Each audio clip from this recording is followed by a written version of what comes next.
ہوگا، احساس بھی ہوگا کہ ہم آج اس عدلیہ کے عنوان پر کیوں گفتگو کر رہے ہیں، اس لیے کہ ہمارے سینے چھلنی ہیں ہندوستان کے عدلیہ کے نظام کو دیکھ کر۔ اب تک تو حالات یہی تھے کہ آپس میں کچھ معاملات نہیں طے پاتے تو کورٹ کچہری تک چلے جاتے، کالے کپڑے پہننے والا منصف اور عدلیہ کی کرسی پر بیٹھنے والا جج فیصلے کرتا۔ تقریباً 70 سالوں سے ہندوستان کی آزادی کے بعد عدلیہ پر اتنا بڑا بدنما دھبا نہیں لگا تھا جتنا آج لگا ہے۔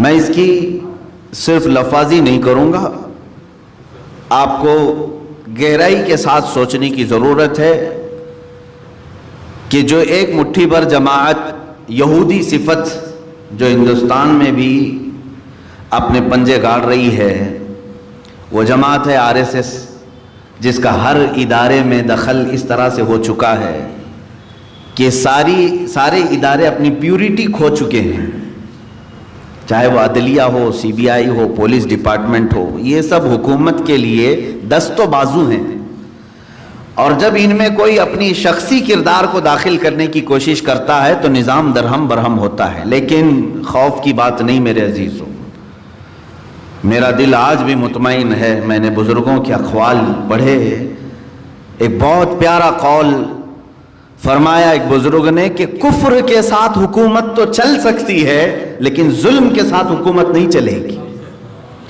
کافروں کی حکومت چل سکتی ہے، لمبے دنوں تک چل سکتی ہے، لیکن ظالموں کی زیادہ دیر تک نہیں چلے گی۔ یہ بات سمجھ کر کے چلیں آپ، ظلم بہت لمبی عمر نہیں پاتا۔ ہر تاریخ کے جھروکوں میں آپ دیکھ لیں، بڑے بڑے ظالم آئے اس دنیا میں جنہوں نے انسانی خون سے دریاؤں کو لال کر دیا، زمینوں کو اتنا سرخ کر دیا تھا کہ گھوڑے کے ٹاپ اس میں بھیگنے لگ گئے۔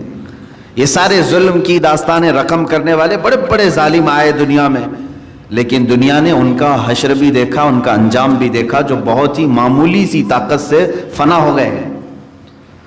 اور انشاءاللہ العزیز آج جو ظالم تخت پر بیٹھے ہیں، مولا انہیں بھی عبرت کا نشان ضرور بنائے گا۔ اگر اللہ نے ہماری زندگی باقی رکھی تو ہم ضرور دیکھیں گے ان کو ذلیل و رسوا ہوتے ہوئے انشاءاللہ۔ عزیزان گرامی، میں اسلام کا عدلیہ نظام پہلے پیش کر دوں، پھر میں آپ کے سامنے گفتگو کروں، کیونکہ قرآن سید الانبیاء صلی اللہ تعالیٰ علیہ وسلم سے مخاطب ہو کر کے فرما رہا ہے، اے رسول جب آپ لوگوں کے درمیان فیصلہ فرمائیں تو عدل کے ساتھ فرمائیں، عدل کے ساتھ فرمائیں۔ نبی کونین صلی اللہ تعالیٰ علیہ وسلم کی حیثیت آپ جانتے ہیں اسلامی عقائد کے اعتبار سے کہ آپ کی زبان سے جو نکل گیا وہی شریعت ہے۔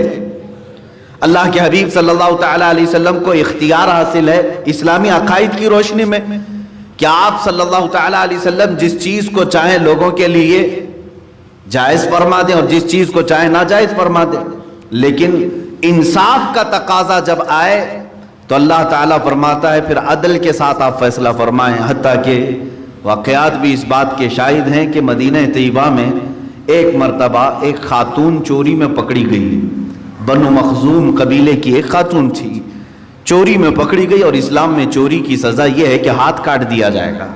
اس کی تفصیلات ہیں، ایسا نہیں ہے کہ 5 روپے 10 روپے چوری کر لیا تو ہاتھ کاٹ دیا جائے گا، تفصیلات وہ فقہ کے ابواب میں آپ کو سمجھ میں آ جائیں گے، کتنی چوری کیا ہو، کتنی مرتبہ پکڑا گیا ہو، کتنے گواہ ہوں، بہت سارے معاملات ہیں، یہ قاضی طے کرے گا، لیکن سزا اسلامی ہے، ہاتھ کاٹ دیے جائیں گے۔ وہ پکڑ کر لائی گئی، لیکن وہ ایک معزز خاندان سے تعلق رکھتی تھی، اور ابھی اسلام میں وہ خاندان داخل ہوا تھا، تو صحابہ کرام میں چیمی گوئیاں ہونے لگی کہ اگر ابھی اسے سزا دے دی جائے تو کہیں ایسا نہ ہو کہ یہ معزز اور اشراف کا قبیلہ بدگمان ہو جائے اور اسلام سے دور نہ ہو جائے، لہذا کچھ رعایت کرنی چاہیے اس خاتون کے ساتھ۔ اللہ کے حبیب صلی اللہ علیہ وسلم سے بات کرے تو کون کرے، اس معاملے میں آخر سفارش کرے تو کون کرے؟ سارے صحابہ کرام نے اتفاق رائے سے حضرت اسامہ بن زید کو مقرر کیا۔ یہ اسامہ بن زید رسول کریم صلی اللہ تعالیٰ علیہ وسلم کے منہ بولے بیٹے حضرت زید بن حارثہ کے صاحبزادے ہیں، اور حضور صلی اللہ علیہ وسلم کے گھر میں آنا جانا آپ کا کثرت سے ہوتا تھا، چھوٹی عمر کے تھے۔ اسامہ بن زید کو کہا گیا کہ آپ جائیں اللہ کے نبی سے بات کریں اس سلسلے میں کہ اس خاتون کے ساتھ کچھ رعایت کی جائے۔ اللہ کے نبی صلی اللہ تعالیٰ علیہ وسلم کے حجرے میں وہ داخل ہوئے۔ ماں عائشہ صدیقہ رضی اللہ تعالیٰ عنہ بھی اس حدیث کی راویہ ہیں، فرماتے ہیں کہ جب رسول کریم صلی اللہ علیہ وسلم کے پاس وہ آ کر کے بیان کرنے لگے کہ آقا جو عورت پکڑی گئی جس کا ہاتھ کاٹا جانے والا ہے وہ بنو مخزوم قبیلے کی ہے، بڑے خاندان کی عورت ہے، ابھی ابھی دائرہ اسلام میں داخل ہوئے، کچھ رعایت آپ فرما دیں۔ ظاہر سی بات ہے اگر اللہ کے رسول نے کہہ دیا معاف تو معاف ہے، کیونکہ شریعت ہے۔ اللہ کے رسول صلی اللہ تعالیٰ علیہ وسلم چاہتے تو فرما دیتے میری طرف سے اس کے لیے معاف ہے۔ اللہ کے رسول صلی اللہ علیہ وسلم نے حضرت اسامہ بن زید پر جلال کا اظہار کرتے ہوئے فرمایا، اے اسامہ کیا تو اللہ کے حدود میں سفارش کرنے آیا؟ یاد رکھو باہر آنے کے بعد خطبے کی ممبر پر آپ چڑھ گئے اور ارشاد فرمایا سارے صحابہ کو تم سے پہلے والی جماعتیں اسی لیے ہلاک و برباد ہو گئی کہ جب ان میں بڑے خاندان کا کوئی جرم کرتا تو اسے معاف کر دیا جاتا، اور جب کوئی غریب کام کرتا اس طرح کے جرم کا اسے مار دیا جاتا تھا۔ اے لوگوں میں تمہیں ڈراتا ہوں اللہ کے عذاب سے کہ انصاف کے تقاضے پورے کرو۔ آخر میں ایک تاریخی جملہ میرے آقا نے بیان فرمایا، اسی منبر پر کھڑے ہو کر ارشاد فرماتے ہیں لو فاطمہ بنت محمد سرقت لقطعت یداها او کما قال النبی صلی اللہ علیہ وسلم۔ سنو اے میرے صحابہ، اگر میری بیٹی فاطمہ سے بھی یہ کام ہو گیا ہوتا میں اس کے بھی ہاتھ کاٹ دیتا۔ بفرض محال ہم یہ سمجھتے ہیں، لیکن اللہ کے نبی صلی اللہ تعالیٰ علیہ وسلم نے یہ فرمایا تم ایک معزز خاندان کی عورت سمجھ کر کے اس کی سفارش کرنے آئے ہو، محمد صلی اللہ تعالیٰ علیہ وسلم کا خاندان تو پوری دنیا کی سب سے زیادہ عظمتیں لیا ہوا ہے، اگر اس رسول کی بیٹی سے اگر یہ ہو جائے، خود میرے آقا فرماتے ہیں میں ضرور اس کے ہاتھ کاٹوں گا۔ یہ انصاف کے تقاضے ہیں، یہ عدلیہ ہے میرے عزیزوں، بلکہ اسلام نے تو یہ نظام پیش کیا ہے کہ عدل کے لیے اپنے آپ کو بھی پیش کرو۔ عدل جب معاملات آ جائیں، آخری زمانہ میرے آقا صلی اللہ تعالیٰ علیہ وسلم کے رحلت ظاہری کا جب حضور اکرم صلی اللہ علیہ وسلم نے مسجد میں اعلان فرمایا کسی پر کوئی حق باقی ہے تو وہ مجھ سے طلب کر لے، کسی پر کوئی حق میرا باقی رہ گیا وہ تو طلب کر لے۔ ایک صحابی کھڑے ہو گئے، کہا میرا حق باقی ہے آپ پر۔ میں سارے صحابہ کی گردنیں اٹھ گئی، کون ہے جو رسول اللہ کے پاس اپنے حق کا مطالبہ کر رہا ہے؟ آخر ہوا کیا اس کے ساتھ؟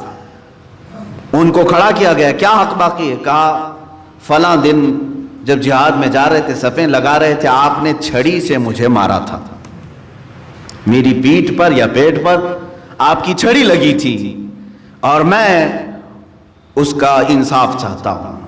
صحابی رسول تھے، حضور اکرم صلی اللہ علیہ وسلم سے جب انہوں نے کہا، حضرت عمر فاروق رضی اللہ تعالیٰ عنہ جلال میں آئے اور اپنی تلوار باہر نکالی۔ اللہ کے نبی صلی اللہ تعالیٰ علیہ وسلم نے فرمایا عمر تلوار کو نیام میں کرو، اس لیے کہ یہ اسلام کا عدلیہ ہے، اللہ رب العزت کا قانون ہے۔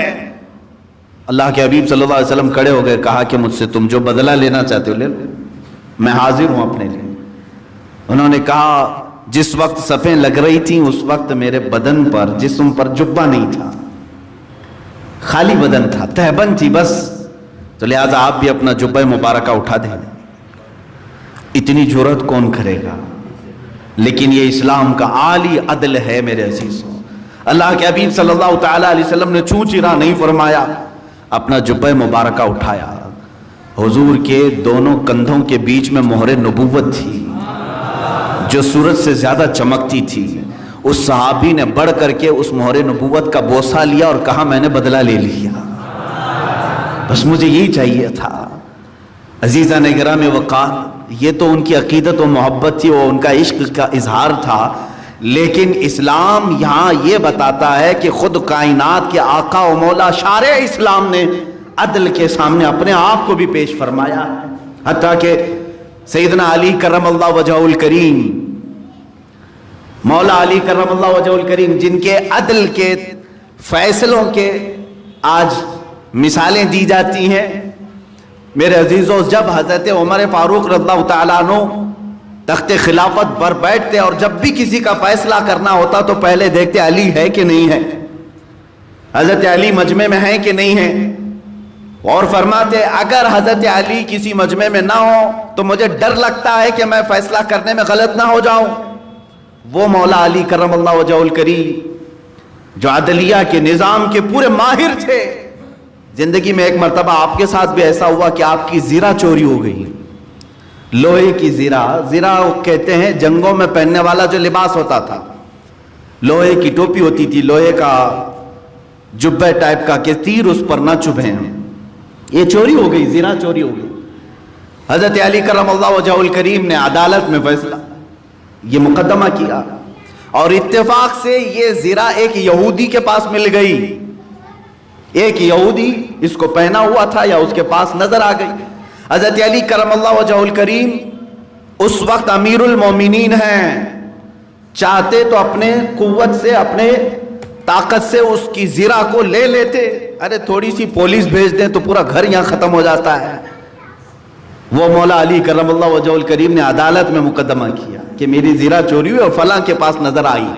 قاضی نے بلایا، قاضی نے جب بلایا اس یہودی کو، وہ زرہ سمیت آیا۔ حضرت علی کرم اللہ وجہہ الکریم امیر المومنین ہے، ایک طرف وہ کھڑے ہیں، دوسری طرف یہودی ہے۔ قاضی نے کہا کہ یہ زرہ حضرت علی کی ہے، تم چوری کی ہو؟ اس نے کہا نہ، یہ میری اپنی ہے، میں نے چوری نہیں کیا۔ اگر یہ علی کی ہے تو کوئی گواہ ہے اس پر؟ کوئی گواہ ہے تو پیش کریں کہ میں نے چوری کیا ہے۔ حضرت علی کرم اللہ وجہہ الکریم نے حضرت امام حسن اور امام حسین کو پیش کیا، جو جنتی جوانوں کے سردار۔ آخرت میں یہ تمام تر ان کے مقامات اپنی جگہ پر عدل کے اور یہاں انصاف کے کٹہرے میں جب آئیں تو جب جیسے آج کہا جاتا ہے کہ کورٹ ایویڈنس پر چلتی ہے، حقیقت میں یہ اگر ایویڈنس پر چلتی ہے تو وہ صرف اسلام میں چلتی ہے، باقی میں نے نہیں دیکھا۔ یہاں مولا علی کرم اللہ وجہہ الکریم نے اپنے دونوں صاحبزادوں کو پیش کیا کہ حسن بھی گواہ ہیں، حسین بھی گواہ ہیں۔ قاضی اسلام جو کرسی پر بیٹھا ہے کہا اے علی، اللہ کے نبی صلی اللہ تعالیٰ علیہ وسلم کی حدیث میں ملتا ہے کہ بیٹوں کی گواہی باپ کے حق میں قبول نہیں کی جاتی۔ یہ کون امیر المومنین سے کہہ سکتا ہے؟ کرسی عدالت پر بیٹھا ہوا قاضی جسے خلیفۃ المسلمین جب چاہے اٹھائے نکالے۔ لیکن اسلام ایسا نہیں ہے کہ کسی کو پارلیمنٹ کی کرسی دینے کے شوق میں اور لالچ میں سپریم کورٹ کے ججوں کو بھی خرید لیا جائے، یہ اسلام کا نظام نہیں ہے۔ حضرت علی رضی اللہ تعالیٰ عنہ چاہتے تو کہہ دیتے کہ تو فیصلہ میرے حق میں کر دینا، تجھے بعد میں کوئی وزارت دے دوں گا جب ریٹائرڈ ہو جائے گا۔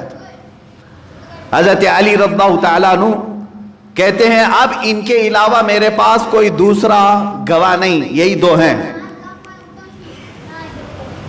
حضرت حسن اور حضرت امام حسین رضی اللہ تعالیٰ، یہی دو گواہ، ان کے علاوہ نہیں ہے۔ قاضی نے مقدمہ خارج کر دیا اور کہا کہ آپ کی یہ زرہ نہیں ہو سکتی، یہ یہودی کی ہوگی، ایویڈنس پر چل رہی ہے بات۔ وہ یہودی کے حق میں فیصلہ ہوا، وہ لے کر کے جانے لگا کہ قاضی اسلام نے امیر المومنین کو زرہ دلانے کی بجائے ایک یہودی کے حق میں فیصلہ کر دیا کہ یہ زرہ یہ ہے۔ میرے عزیزو، مائنورٹی کے حقوق کیا ہوتے ہیں یہ بھی اسلام میں پڑھو۔